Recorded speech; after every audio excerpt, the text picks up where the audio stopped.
sa uling bahagi ng ating programa, nandito si Danilo Ramos, ang pambansang tagapangulo ng Kilusang Magbubukid ng Pilipinas, Modi Floranda, ang pambansang pangulo ng Piston, at Debbie Faigami mula sa WPPW-DFA Kilusang Mayo 1.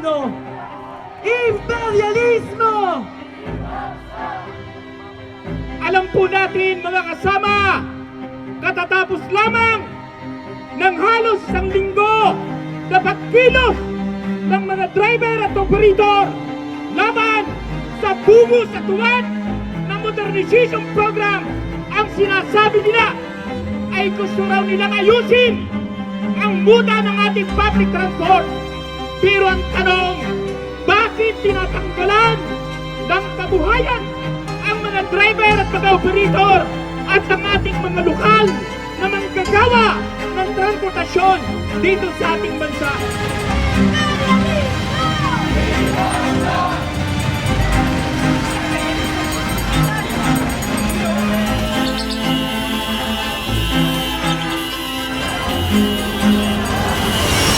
Ito pong mga drivers po ng Piston, si Elmer Cordero, 72 taong gulang. Kasi kaya ako nakulong kasi kasalukuyan nung lockdown yun. Yun nga yung alaga ko, kailangan mo namin pabiling gatas. Pero yung ginawa namin, nagpunta kami ng EDSA. Nanawagan kami ng balik pasada.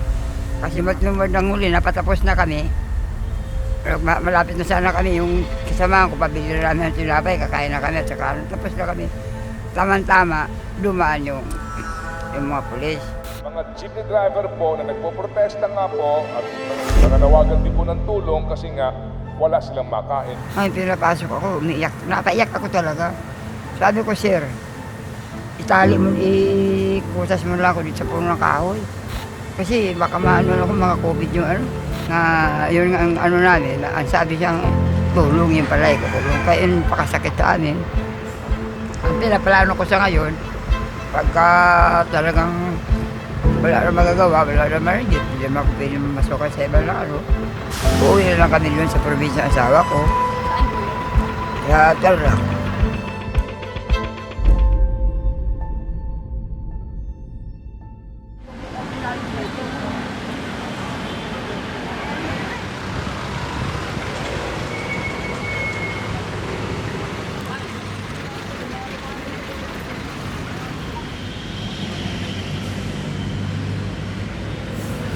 Ayan tayo.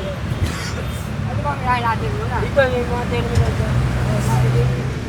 Kaya dahil may ikot, ibig sabihin mga terminal, pinapaliwanag namin yung tungkol sa, katulad sa, sa Tracy. Mayroon tayong yung protesta, parang tigil pasado sa umaga. Tapos, protesta papunta ng Manila. Dahil dito sa padating na peace out sa December 31.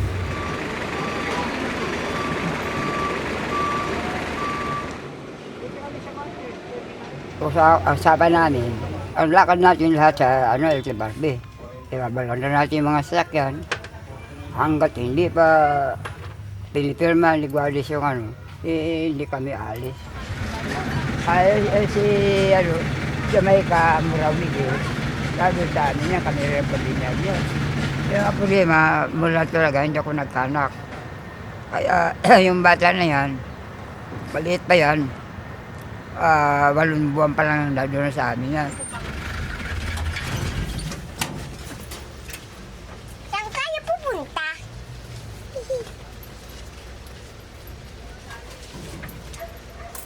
Diyan ka lang? Sabi ko nga, paano na dyan daw kung tanda na kami, mamatay kami. Plano. Yung 13-14, maaari pang magbago yan. Maaring mag-adjust. Kung sakaling mag-will ka, kasama na pala Ang tumatapos. nilalaro po natin, baboy, kasi kailangan na.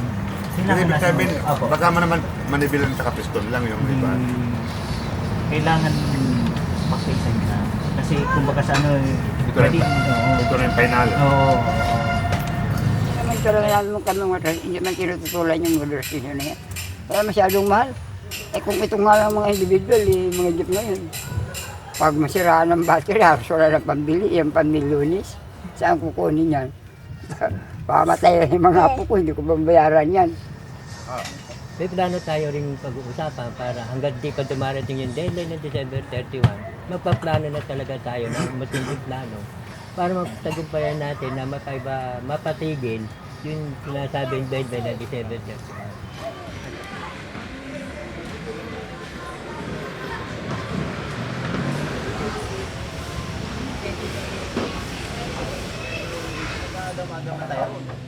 Kung ano mangyayari.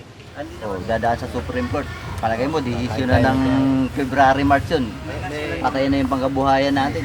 Pero sige, susuportahan pa na natin kung ano mangyayari. Meeting muna tayo. Hirap ng buhay ng driver, no? Hirap ng buhay ng driver. Meron tayo bang eh. Wala tayo magagawa sa gobyerno kahit hindi tayo babayad eh. Kailangan gagawa tayo, marami tayo. Ang dami pa namin bayaran sa Bombay, hindi pa namin bayaran, tapos wala pa kami mapasko. Katitindig lang natin yung hindi pa nga tayo nakatindig na gusto mula dun sa pandemic na yan. Aagawan pa tayo ng kabuhayan. Kung kailan madalas ang traffic ngayong Christmas rush, nag-anunsyo ng 2 araw na tigil pasada ang grupong Piston. Isasagawa yan sa December 14 hanggang 15 para paralisahin ang mga ruta na karamihan ay sa Metro Manila. Protesta raw yan ng grupo sa December 31 na deadline ng PUV Modernization Program.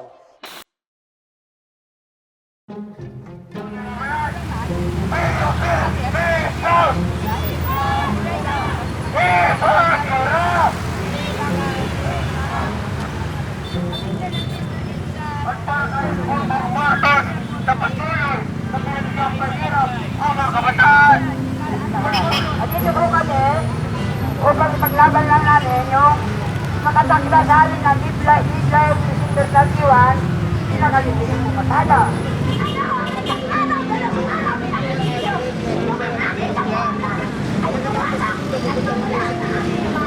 Kaya ngayon, pupunta tayo ng Ulti Barbie, pagaling ng UP, at doon na kami mabutan ng gabi. Hanggat hindi nilalagdaan, wala nung resolusyon, hindi kami alis, hindi tayo alis doon. Pabalik-balik na lang tayo doon. Kung abutin tayo ng Pasko, abutin.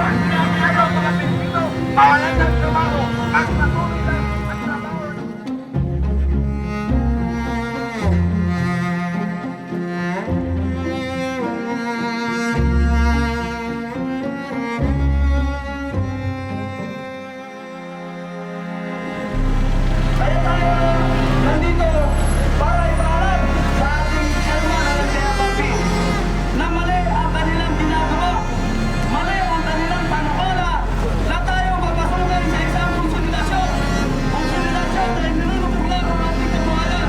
At tingnan ninyo, sino sa atin ang pwedeng bumili na nagkakahalaga ng ilang milyong managara sa pagkakataon?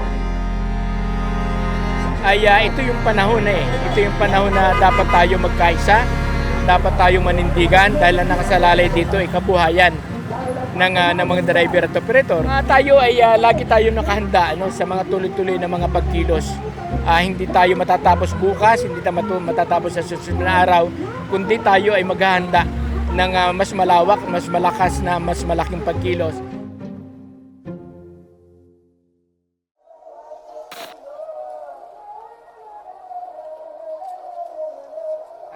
Ang modernization ay isang executive order lang ng LTFRB ng DOTR. Hindi pwedeng magmandato ang isang executive order sa isang batas. Ng pag-uusap kay Secretary Jim Bautista, kay BBM, ang sabi natin hindi kami alis sa harapan ng LTFRB hanggat wala kami pinangahawakan. Kaya ba natin magsama? Kaya ba natin manatili?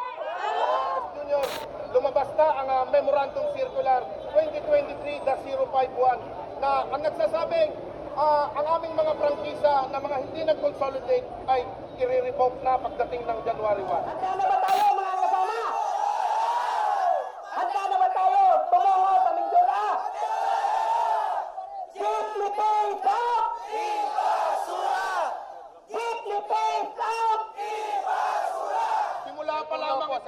tigil pasada ng protesta.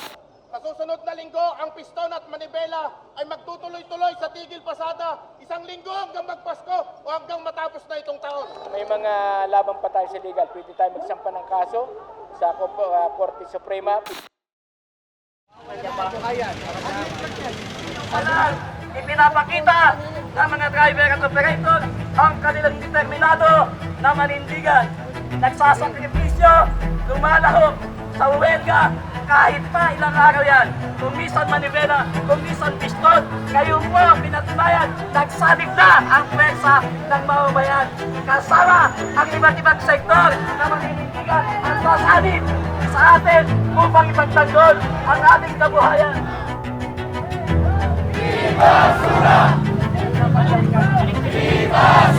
Tuloy ito na protesta kung hindi tayo mapapakinggan.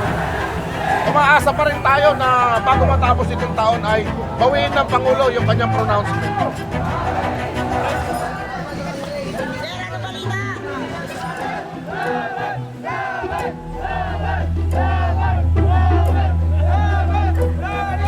Ang final na ngayon na petition ay petition for certiorari and prohibition. Ibig sabihin nun, ang certiorari kine-question ang wisdom nung pagpasa ng mga batas at mga regulations.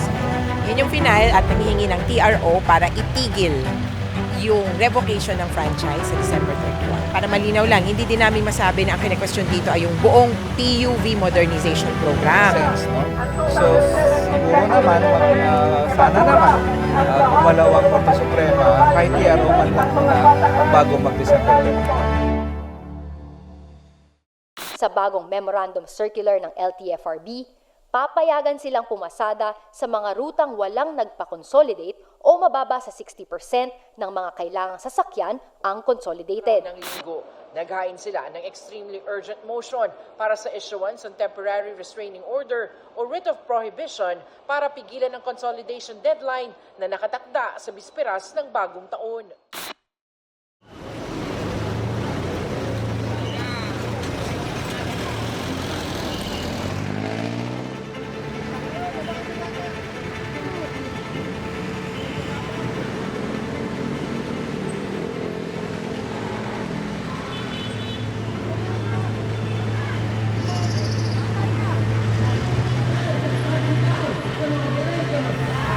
Isang mapagpalaya at palabang umaga po sa lahat ng nagkakarinig ng aming programa ngayon dito sa Monumento Circle.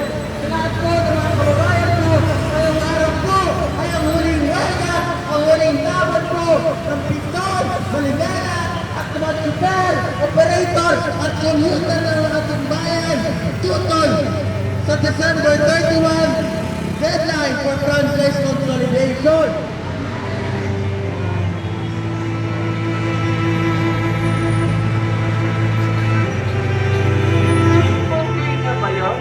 Tanggalan mo ng kabuhayan ang 40% ng jeepney sa isang ruta. Okay na ba yun?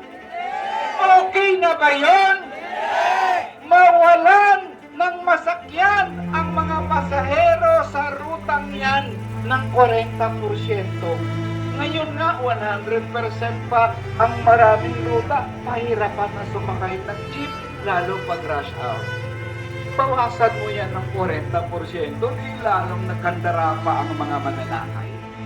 Ito ang pag-amin ng LTFRB at DOTR, hindi sila handa, walang alternative na sasakyan na pipilitan pa silang gamitin yung mga tsoper para punuan yung kanilang kasalanan. Ibumiyahe muna kayo. Bakit tinangkilik na yun sa ibang bansa? Samantalang mayroon naman tayo sa Pilipinas, nandiyan yung Saraw, nandiyan yung Amantin. Yun na lang sana ang paggawa nila ay ipautang dito sa mga operator, mas mababa. Sabi nga nila, mayaman ang Pilipinas, bakit naghihirap? Ang dami mahirap. Kung noong nakaraan, sa ngayon, ang nagugutom libo-libo. Pag nawala yung mga jeep ay milyon-milyon na. Sigurado sa pagkakaisa natin, makakamit din natin ang tagumpay. Mabuhay ang mga driver at operator! Mabuhay ang sambayanang Pilipino! Maraming salamat po.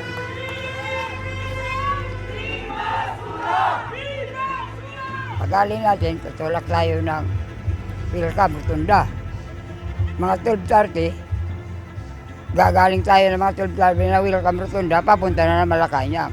Doon na magkakampunan tayo hanggang gabi, doon na magkaano. Yan ang problema kung saan namin yung balan na yung mga jeep na yan. Ipaglaban! Karapatan ng mamamayan! Servisyo sa tao! Huwag gawing negosyo!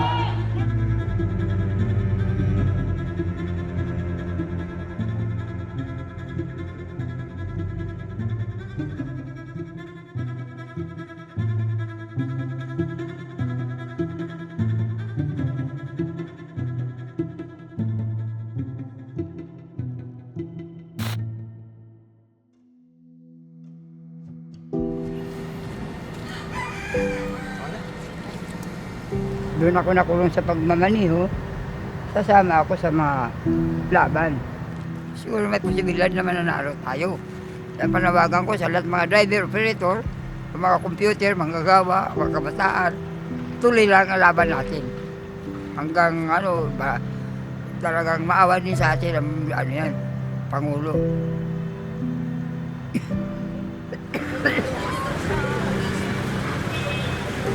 Babakap yan kasi pag maraming kasama natin sa laban niya. Bagay, 35% pa naman yun. Okay. Hindi ka matakot. Nanay naman, puro galing sila. Yun na, kung napanood mo yung nakita mo dun sa press ko, yung hiyak yung eh. Wala ko anak.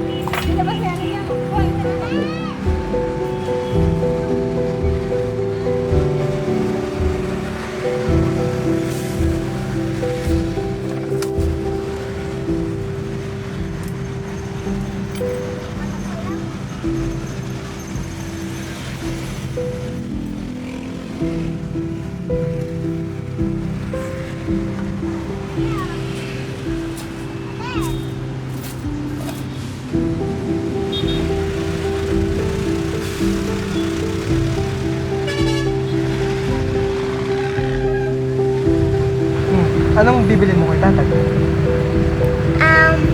Jeep. Hindi naman siya marunong bike, hindi siya marunong mag-kotse. Jeep lang.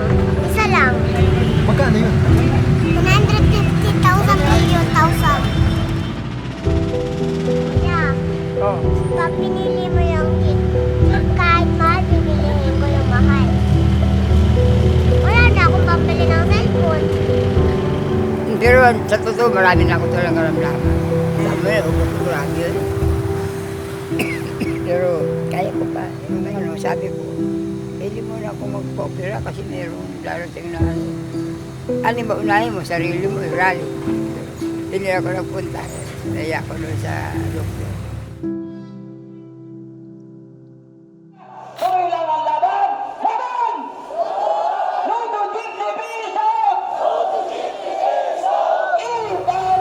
Noong 31, nagano ako doon sa sa LT Barbie noong 31, sisigaw nga ako na sabi ko, ilang araw na lang kami. Ilang minuto na lang kasi alas 6 na, nandun na kami. Alas 6 na ito, ilang minuto na lang, bukas na, umaga. Wala na kami, kolorom na kami. Nung bandang huli na, kumbaga sa sabi nung naman sa ayuno, sigaw tayo, mag-iingay tayo. Ginanong ko na ginanong yung pintuan talaga ng LT Barbie. Walang magawa yung mga pulis.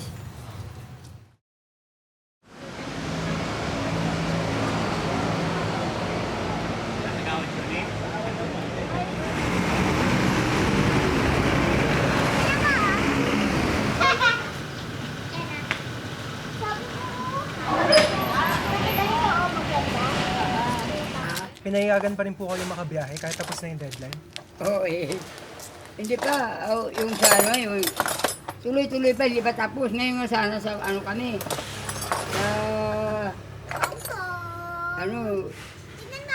Sa Supreme Court. Alas 2, wala namang baka hintay-hintay lang muna Ibig sabihin, may pag-asa mga jeep ngayon. Kasi marami nang pumanig ngayon sa transport Pati yung mga politika,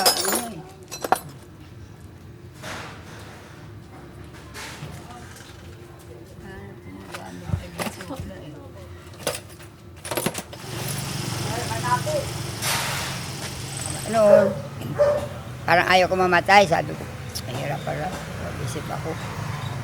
Magtagal naman ako sa mundo ko. Pag sumanda na ako, mamatay rin ako. Mahirap. Pero ngayon naman, parang tanggap ko na. Hindi pa rin ako mamatay-matay. Ano lang namin talaga. Na, kasi hindi ko naman na kailangan yumaman. Di ba? Matanda na ako. Wala naman. Ang gusto ko na, masya lang kami. Ayun, sabi ko nga sa asawa ko kasi, yung bahay namin, balak namin, ibinta. Tapos, napagawa kami doon sa bahay. Doon. May bahay naman kami sa Tarlac. Na naglululaw isip ako, iuwi kami. Yan ang ano ko dyan, masaya rin ako. Na kahit pa paano kinikilala nila ako ano. Pero kung wala naman akong saysay, ano pagkagawain ko dyan? Dapat pala hindi pa ako mamatay muna para